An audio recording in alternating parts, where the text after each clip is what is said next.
Okay, what is going on, guys? Welcome to Stock Talk with Nico Kritikos. In this video, I'm going to do my first portfolio review. I've been making YouTube videos for quite a while, but I don't think I've ever done a full portfolio review like this where I show everything in my, well, this is one of my portfolios. I do have another portfolio, which I'm not going to show you, but I will show you this one.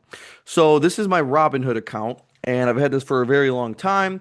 As you can see, I got a good amount in cash. We are about 50%, around 50% in cash right now, which is pretty good. That's kind of where I want to be. I'm really waiting for the index to fall because I'd like the majority of my portfolio to be in the QQQ here. But I've been so busy buying other stocks, mainly software stocks, that I've been using up a lot of my cash, but that's okay. So, as you can see here, I'm not really a crypto person. I have a little bit of Bitcoin. These two don't really count. I'm not really a crypto person though. So, as for my stocks, like I said, I'd like for my QQQ position to be my biggest, which it's not right now. Well, actually, I think it might be. It's one of my biggest. But I'd like it to be, of course, closer to whatever. Really I'd like to have over 100,000 in just the QQQ because I feel like it's the safest, best risk to reward. And it's just the market's down a little bit. It hasn't fallen enough. I really would like the QQQ to go down to probably at least 570 or lower. Really like 550 would be a better mark. But with that being said, in the past year, I'm up 28%. The QQQ is only up what, 13, 14? It's up 13.5%. So I'm still, even though I'm down on a couple stocks right now, I'm still beating the QQQ by a 2x on returns right now in the last year. So then we have Amazon. This is another one of my pretty solid positions here. Amazon has not been moving. This past year has been bad for Amazon. I am happily a buyer of this stock. I know there's always worries about their capex and their spending. That's been the story of Amazon from the beginning. They're very heavy on reinvesting back into the business. Obviously, it's paid off. Almost everything they get into, they're a huge player in, and I'm not really concerned with, Amazon's ability to make investments and their judgments and all that stuff. I'm very happy to be a buyer and investor into Amazon, especially at these valuations. I think it's at a great valuation right now. So I'll continue to buy that one if it goes lower, but I like where my position is at right now. Meta, I love Meta.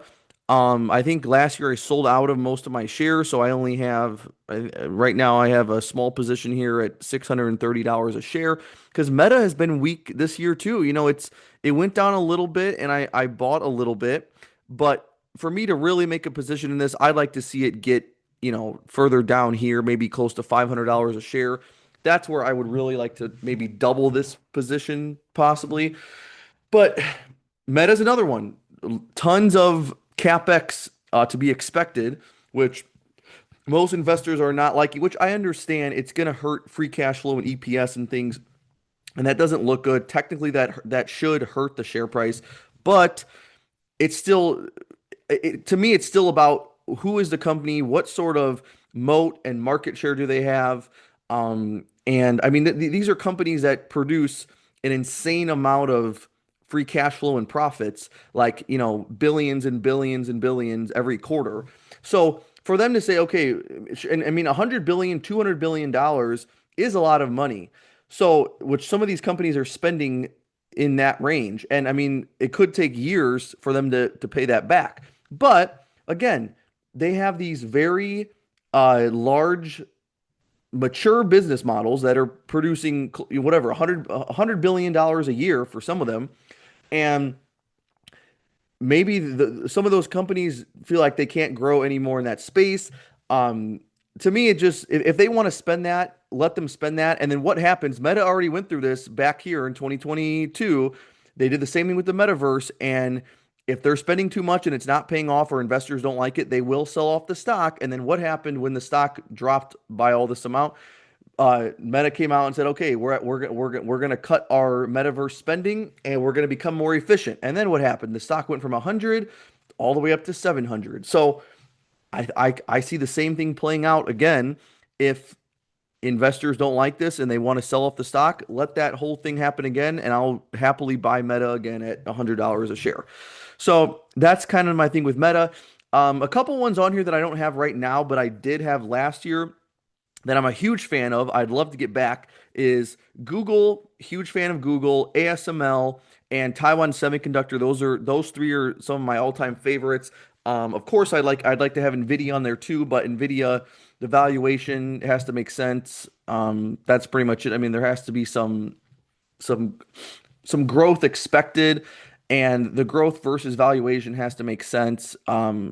I do believe that there is a ceiling for how big Nvidia can get. So that's kind of how I feel about that. But those other ones, Google, Taiwan, and ASML, those are three of my all-time favorites. If those were to fall, let's say 40%, I would like to have those be three of my biggest positions. Then we get to Adobe. This has been a tough one. In the last couple years, I've bought this stock many times, made money with it, but this last time, it's been a rough ride here because as you can see, the stock's down over 40% in the last year. Really, the stock has been falling for 2 years now. It's over $600 a share 200 years ago. Now it's only 260. So I have a pretty big position in this already. I'm down 30%, which is a lot.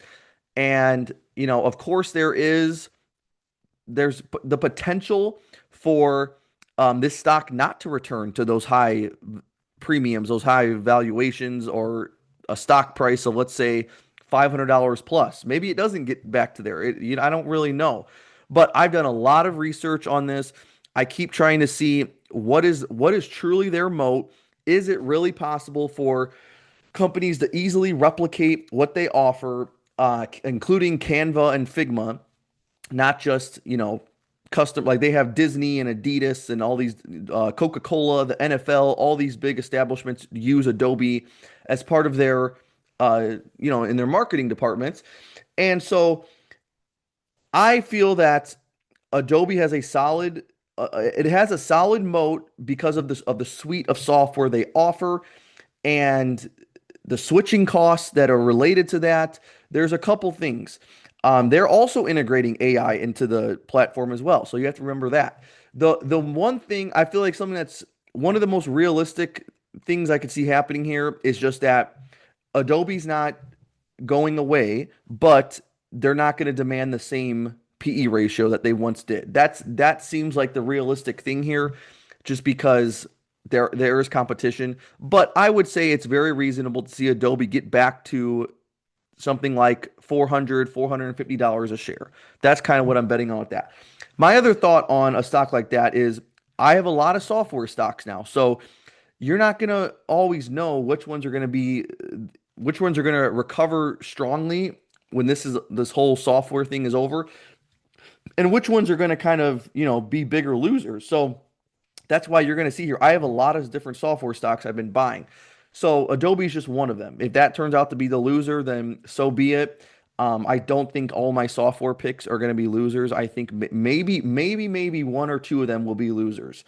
And it doesn't mean I lose all my money. It means I probably will lose 30-40% or something. And it is what it is. You're not going to have all winners. It's just my goal is to have 80% winners. So there's Adobe. Then we have Target. This has just been one that I bought quite a bit ago, at least a year. And now I think I'm around break even. I've just been luckily I made a good amount of money in dividends over the last year or two, so that's helped. But Target was kind of just a bummer the last year. And it looks like they're starting to turn around now. So I'll probably end up making some money. It'll probably go back to 150 or something.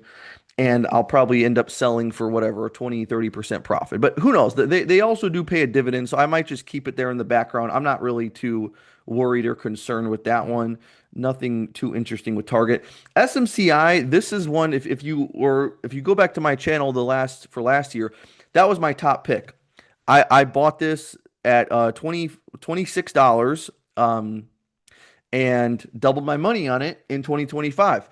Then as you can see here, it crashed back down. And the last couple months, I made a position again in this because they're in the industry of cooling and what's it called? The for all this different stuff, right? They make it for all these different things here, and with the way data centers and the AI growth is happening right now, I just see them well positioned. I see them well positioned. I think they have good products, and I think it's this one is just a bet worth taking for me. So we'll see what happens with SMCI. Again, it's not a huge position, so it's not like I'm super focused on that one. AMD, I would love to get back into AMD. I doubled my money on AMD in 2025. That was a great pick, great run here I had. Bought it in April at $90. And of course, it went well past 180. I actually sold too early. I think I was selling at around 180, 190. Because again, if you double your money in a year, that's a lot. I think I doubled it in less than a year because I was buying it in April, right? So although I could have made a decent amount more, I'm still happy with the money that I made. And I'd like to get back into this if it falls a little bit more. I don't know if I want to jump on this right now at 200, but if it were to go to let's say 160 or something, then I would be interested. But that's AMD. Nothing crazy happening with that one. Then we got UNH. Not even really worth jumping into that because I only bought one share. That was just when the CEO got when he got killed and the stock plummeted. I bought one share just because I wanted to see what would happen, and it recovered and then it fell again. So I don't really have much. I don't really have strong feelings on that one. Intuit. This is a big one for me now because this is another software stock that's gotten beaten down probably way too much. The suite of software this company owns is also they have a very strong moat. I just think this whole software sell-off is overblown, and I see most of these companies recovering. Again, the most realistic thing is that they don't trade at 40 or 50 times earnings like they used to. That's what I think is probably going to happen. But you look at this; these most of these stocks are at 5-year lows now. That's a little bit too exaggerated. But again, I'm down 29% on this. I'm down a lot. And I could buy more and try to lower my cost basis, but I'm not really interested in that right now just because I have a solid position built out. I kind of just want to see what happens. And that's it. But Intuit is one where I feel like they will recover pretty nicely. Then we have Salesforce. Same thing here. This one I think is not as big of a position, but I'm only down. So this one I'm down 19%. Again, though, this is just another example of a stock I think is going to recover. Their numbers are improving.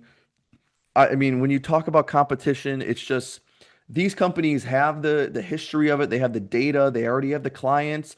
It's not like they're not integrating AI into their platform. So that's where I think they're going to keep most of their clients. I just think their moat is maybe a little bit smaller, and they're going to have to charge their customers differently, especially if their clients are firing employees and there's going to be less people that are going to be using the services. Basically that just means that these software companies are going to have to charge their clients differently, probably based off of the value or up the prices or whatever, however they do that. But I don't know. Again, I'm bullish on this software sell-off, recovering nicely in 2026, and we'll see what happens. Then we have PayPal. This one has been such a bummer. Um, I don't know if I'm bullish on. Luckily, the position's not huge, but still, this one is a bummer for just, for how many users they have and how big of a platform they have. I mean, and they have acquired, other technology companies in the last couple years, but obviously it hasn't helped. And so this is one where I might just have to take this one as a loser for, this year into next year. We'll see what happens. But I'm just going to hold this for now. I don't, I'm not looking at selling this for a 40% loss right now. I'm thinking they get bought out or something, but I do believe that their moat has just vanished over the last couple years, and they didn't innovate fast enough. And that's why I think they probably should just get bought out by Google or Apple or something, or somebody they own PayPal and Venmo, so they should just merge with Block or SoFi or some other or Robinhood, one of these other payment companies or fintech companies, because at this point they're not really worth much. They don't really have they're worth something because they got 400 million people on the platform. It's just people aren't using the platform as much because now you have Apple Pay and Google Pay and Cash App and all these different platforms. So it's just you don't need them as much anymore, even though PayPal and Venmo is still very heavily used. And the other thing is like, how do they make money? Because when everybody else is, you could send money for free a lot of times. And, I get when you do business transactions, you pay a fee, but when you have all these different companies offering it, I'm sure some of them are going to offer it for free or at a much lower rate. So it just makes it tough on PayPal unless they acquire another company and expand into new services, which they really already tried. Remember they were trying to get into crypto and stuff a couple years ago. That didn't really help. And then the other option is they get bought out, which I think is the best. That's the best thing for them at this point. Let somebody buy them out at $50 or $60 a share or something. Then we have Chipotle. This one I really have not been, I don't know. This one I'm like kind of iffy on because I like Chipotle, but there is competition. I went to Cava, the chain, last month, and it was pretty good there. It was always busy there. So I think there is competition. Then a year ago, when the tariff thing happened, they said we're not going to raise prices. Then this week, the CEO says, "Oh, we are going to raise prices actually because most of our customers make over $100,000." Okay, whatever. I guess they're only raising prices by 1%, which that's not even really noticeable. But I don't know how I feel about this one. I love their restaurant and it looks like they are growing the number of stores and stuff, which could be a nice catalyst. But is this one where I'm super excited to buy more shares? No, not really. I just am kind of going to sit on that one. I'm kind of indifferent on that. Then we have Elf. This is another one where I made a lot of money with it last year and it went super high and then I was like, okay, this is not going to keep going. So I sold it when it was around these levels and then it plummeted and I have a small position here, but I mean they acquired what's her name? Haley Bieber's brand, which that could be a nice addition to their products. So that could help with growth. I could see that. But I don't know if I want to jump on this one yet. This is definitely like in a different industry than what I'm used to buying. It's not like I know the makeup industry that well. So not super excited to buy more shares in that. I'll just watch it and we'll see what happens. I mean, it can have some very huge day. Like it's up 8% today. So I mean, the stock can run up a lot. So there you could make a lot of money with that one. I don't know. Then we have this one. This is another weird one. This is another payment processing company. It's a smaller one, not super well known, market cap of only 5 billion.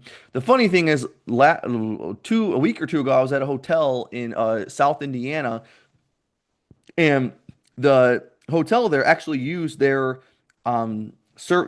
platform. So it seems like they mostly work with golf courses, hotels, resorts, stuff like that. And just like any other company, again, just like Toast and Clover and all these other ones, they're just doing payment processing. I think this one is supposed to connect multiple different points of sale or different, if you have different types of businesses on your property or something, it's supposed to connect it easier. I don't know. This is another one where I see this as a more of a acquisition target. That's kind of how I'm looking at that. But the valuation was low. They were showing some growth, so that one was just kind of for fun, just to see what happens. But that one I'm sort of indifferent on too. No, I don't have strong feelings on that. Oracle, here we go. Another strong software stock here. I think this one is going to recover. I do. You look at the past 5 years here. I mean, it went on this wild run here to $300 a share, but I think this one will make it back over 200 a share probably this year. And when you look at their backlog of cloud contracts, supposedly it's over $400 billion dollars. I think it's partly the two worries with this stock are, I think mostly that they're not going to be able to finance their infrastructure they have to pay for. I think they took a $50 billion loan or they borrowed $50 billion or something. So I think it's that paired with the fact that some of those contracts people think they might not follow through, like the clients like ChatGPT, OpenAI might not follow through with the contracts. And again, who knows? If you have it under contract, I think that's a step in the right direction. I think that's a pretty solid milestone just to have 400 billion in um, in what's it called, backlog. So I'm willing to take my chances with this. Again, this is one of the big players in the software space. I don't think all these software stocks are just going to get cut in half and then stay down like that. I don't see that. Then we get to Nike. Okay, Nike. I like this one. It's been a slow mover lately. I'm only up 7%, but I mean, I think they're going to turn around. I think this stock will go back up. I don't think this is going to stay a dead stock forever. It's one of the strongest brands in the world. That's one of the hardest things to build is a strong brand, and Nike has proven that over multiple decades. So I'm not super concerned with that one. I don't see that one. I don't see myself losing a bunch of money on that. I see that one going up. Uber's been an interesting one. I made this position recently. Um, I love their network effect. I think they do have a moat. I think there is a serious threat to them, but they also have a moat of the network and the consistency on how you can get a ride super quick. There's tons of drivers. There's tons of accessibility. There's so many things. That's a very hard thing to build. You look at Lyft. I don't think Lyft pulled that off. The major threat here, of course, is self-driving cars, which again is also a opportunity for them because they're working with Waymo, and from my understanding, you have to go through the Uber app to use Waymo, and I mean that's already a plus for them a little bit, but then you also have the threat of Tesla's robotaxis, which are much cheaper, potentially stealing a lot of market share. Now, again, that's going to take a long time, I think. So I don't think Uber's going to plummet anytime soon, but it's kind of hard, it's hard to say exactly how this is going to play out. But if I had to take a pick, I would say, yeah, I think Uber is going to be fine. I think they're going to integrate. They already have the name. I think they're just going to be a competitor to Tesla's robotaxis. I think they're both going to compete. Hopefully, they find a way to offer cheaper prices. They might have to lay off some of their drivers and just, work more closely with Waymo and hopefully compete on price with Tesla's robotaxis. But they already have the brand name and the network and stuff. I don't know. I think they're going to stay around. I don't see them totally, being eliminated by Tesla. Microsoft, I think, is an easy buy right now. I wouldn't even put this one in the same category as those other software stocks that are getting beaten down. I don't know why people are treating Microsoft like those. Microsoft is so much more than just some, niche software company. They do everything. So this one, I think, is easy money. I think Microsoft is easy money. So if that one continues to fall more, then I will buy more. Then we're getting towards the end here. The next one is Moody's. I like Moody's a lot. This one has also fallen, which I'm only down 9%. So again, I'm not going to jump on more shares just yet, but we'll see. I'm going to keep an eye. Again, I'm trying to save money for when the index falls because that's where I want most of my money at. But regardless, I think Moody's is going to have a solid future. Then what do we have next? After Moody's, we have Pfizer. This is one that I think it's going to have a good future, but it fell a long time ago and it's taking a long time to recover because it fell in October. So they have very strong market share. It's a very low PE ratio right now, and I think this one will go back up to over $100 a share. I do. It's also one of the most bought stocks by hedge funds and billionaires.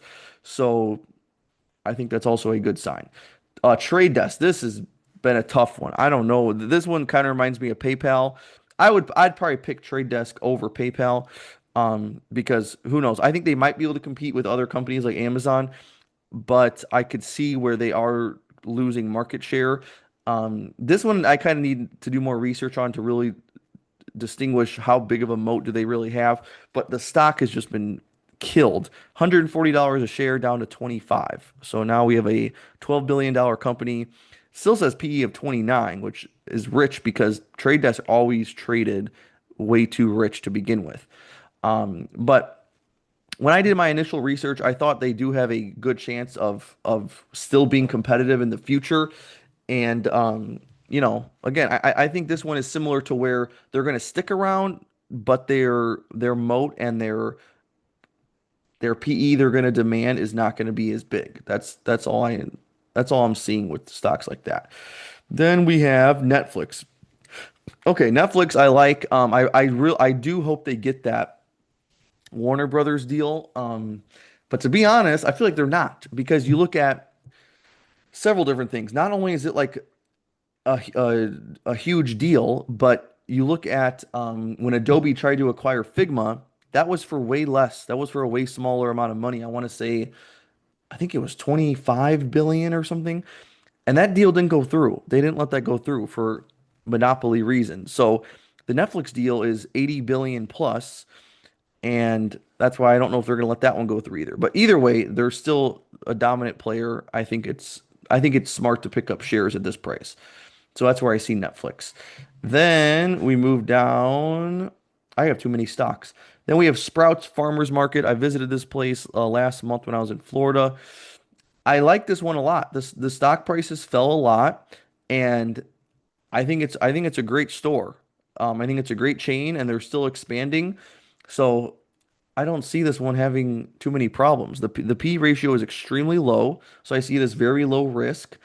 They're priced like they're like, a PayPal or Adobe or something where they have some huge threat or they're gonna go out of business. I don't see that with this one. So I'm not concerned with that one either. I think that's just gonna be a solid growth like a health food store. So I'm not concerned with that. ServiceNow. This one I like this one. I'm kind of excited about this. And again, another software one, not a super cheap valuation relative to any other stock, but relative to itself, it's very cheap because you look at where it was a year ago or for last year, and it was close to $200 a share. Now it's been cut in half. So I would like to buy more of this if it went under $100 or really under $90 a share.